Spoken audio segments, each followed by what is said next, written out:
Rangers, forest workers, hunters, and other woods people of Reddit, what is your scary experience in the woods that you still can't explain? Part 2. I've lived on the high desert for most of my life, 6,000 feet above sea level if you're wondering. I was out riding my horse alone in the absolute middle of BFE in the Badlands. No trees, and hardly any brush to speak of, so sounds carry a long way and there is nowhere to hide for long. When all of a sudden his ears perk up.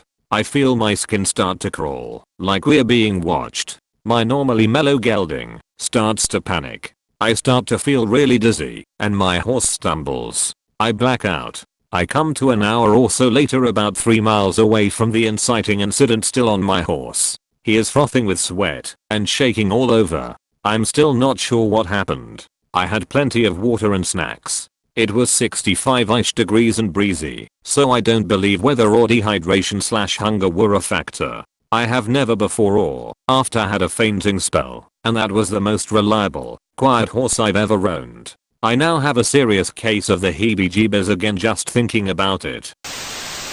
Friend and I were hiking in the woods. He was at the camp and I went to check on things about half a mile away. Suddenly, as if someone flipped a switch, the woods became silent. No wind, no rustling leaves, no birds. Just the most eerie silence I've experienced. After a few minutes, it suddenly went back to normal forest noises. Thinking I must have had a seizure or temporary deafness or something, I hurry back to camp, only to see friend standing there with a confused/scared look on his face. I must have had a similar look, because he immediately asked if I heard the silence. We tried to come up with an explanation, but absolute silence in the woods seems impossible. Even more so that it was so sudden. I've shared this story before. We have a camp that we visit during the hunting months, and about every other weekend in between that. To get to our camp, you have to turn off of major road onto a gravel road, drive about a mile, then turn onto another gravel road for about a half mile. It's set between a few other camps, plus some residents that live out there. It's quiet, for the most part. There are some coyotes and bobcats.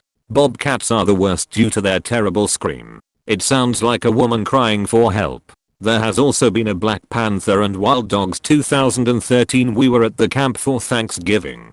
We hunted, fished, cooked, drank, all that good camp stuff. On night, we are sitting around a fire, swapping funny stories and just listening to the silence of the woods. As we are talking, we all hear, "Help me." At first, we thought it was a bobcat. We listened some more, and heard it again. It was a man's voice yelling "help me" repeatedly. Now, our first instinct was to grab our guns. Second was to go towards the voice, but you never know what you will encounter in the woods. It was dark and cold. The hunters knew the area very well. We called the police and explained everything to the responding officers. The weird part was that we never once heard it while the officers were with us. Not once. The officers left, and we heard the man again, repeating "help me." About half an hour later, the officers came back, and we didn't hear any call for help. Again, silence. We all decided it was best to go inside our camp for the night. We never did find out anything.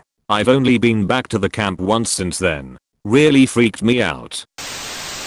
Not my story, but my dad's. When my dad was in his 20s, he was staying with my mom at a small cabin in the woods of Colorado. It was fairly remote. There was another cabin about a mile away, and a campground maybe 3 miles down the valley.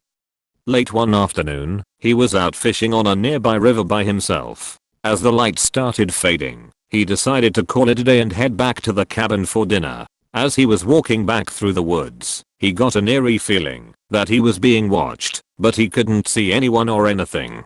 He kept walking back, and then suddenly he heard a stick break behind him. He stopped, looking back for the source of the sound, but still didn't see anything. He nervously kept walking back, a little quicker, and then heard another stick break, whirls around and still nothing. This happens like 3 or 4 times, but every time he stopped to listen and look, there was total silence and nothing else moving. By the time he finally made it back to the cabin, it was nearly dark. He never did find out what was following him, but whatever it was left him alone after that. His best guess was a mountain lion stalking him or something. Really unsettling though. I've spent a lot of time in fairly wild places and never had an incident that I couldn't explain. Doesn't make them much less scary, though. When you figure out it's a cougar, bear, moose, or strange human, it's not like you exhale and relax. Scariest moment for me, to date, was the grizzly that was circling our camp in the dusk at about 20 meters.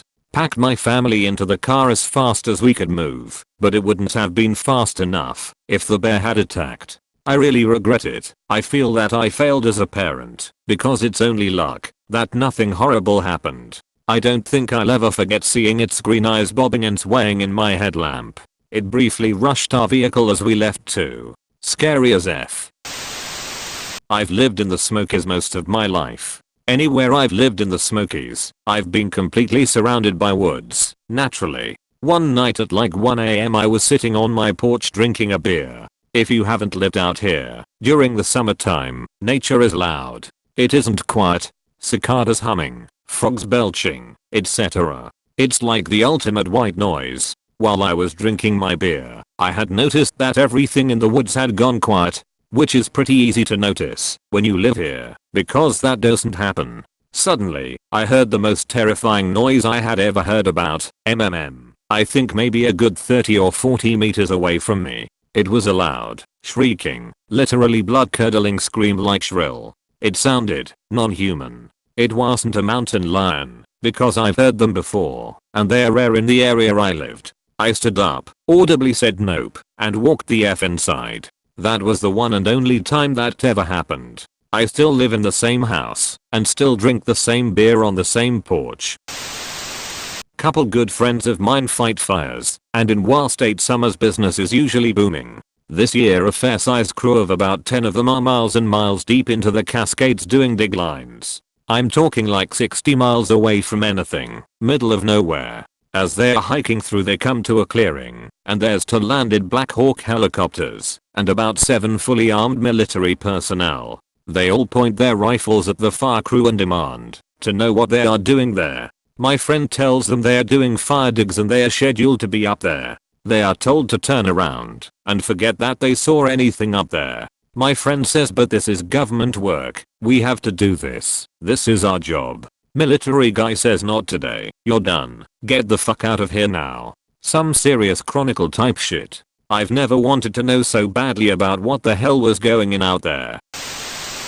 About 20 years ago I had just finished my degree and was bummed because I couldn't find a job. A former roommate slash good friend and I went on an overpass backpack trip near Burr Oak State Park in southeast Ohio. About 2 AM we were awoken in our tent by the sound of dozens of horses being ridden all around us. We could hear muted conversation, harness jingling, hoofs clopping, and we could feel it shaking the ground. We laid in our tent and the sound just kept on, like a whole convoy was passing right beside us. After a few minutes we unzipped the tent and the sounds immediately ceased and nothing was there. It was freaky. We were afraid they were going to ride over us. It was so intense. I have no idea who or what it was, but we are camped on a trail that had been used by John Morgan Hunt's Confederate raiders during the Civil War. Not a logical explanation, but it was deafening. There were so many horses. I can still hear men's voices murmuring as they rode by. Next morning not a single hoof print to be found.